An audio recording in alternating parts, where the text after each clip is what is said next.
Chair recognizes the gentleman from Texas, Mr. Paul, for 5 minutes. Thank you, Mr. Speaker.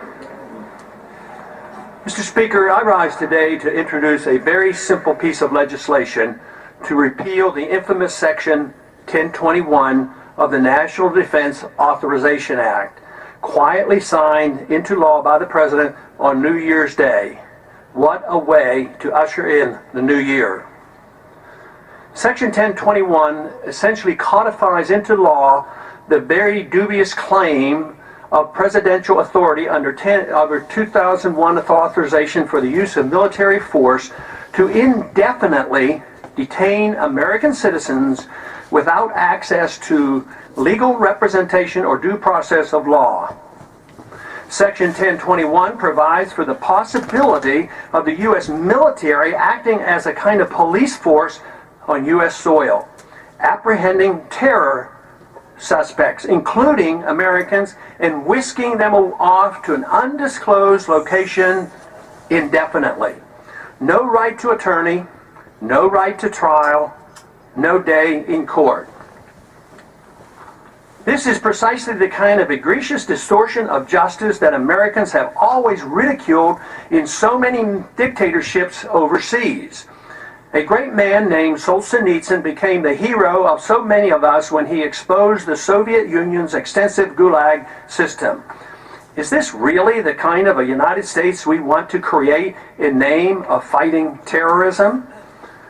Some have argued that nothing in Section 1021 explicitly mandates holding Americans without trial, but it employs vague language, radically expanding the detention authority to include anyone who has substantially supported certain terrorist groups or associated forces.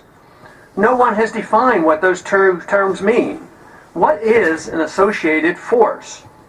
Sadly, too many of my colleagues are too willing to undermine our Constitution to support such outrageous legislation.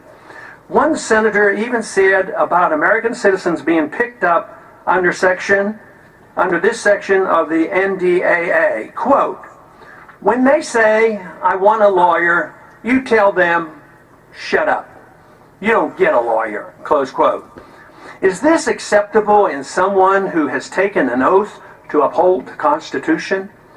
Mr. Speaker, of course, I recognize how critical it is that we identify and apprehend those who are suspected of plotting attacks against Americans. But why do we have so little faith in our judicial system? Have we not tried in civilian court and won convictions of hundreds of individuals for terrorist or related activities? I fully support continuing to do so. But let us not abandon what is so unique and special about our system of government in the process. I hope my colleagues will join my effort to overturn this shameful Section 1021 of the National Defense Authorization Act. And I yield back. Chair recognizes the gentlelady from Texas, Ms. Jackson Lee, for 5 minutes.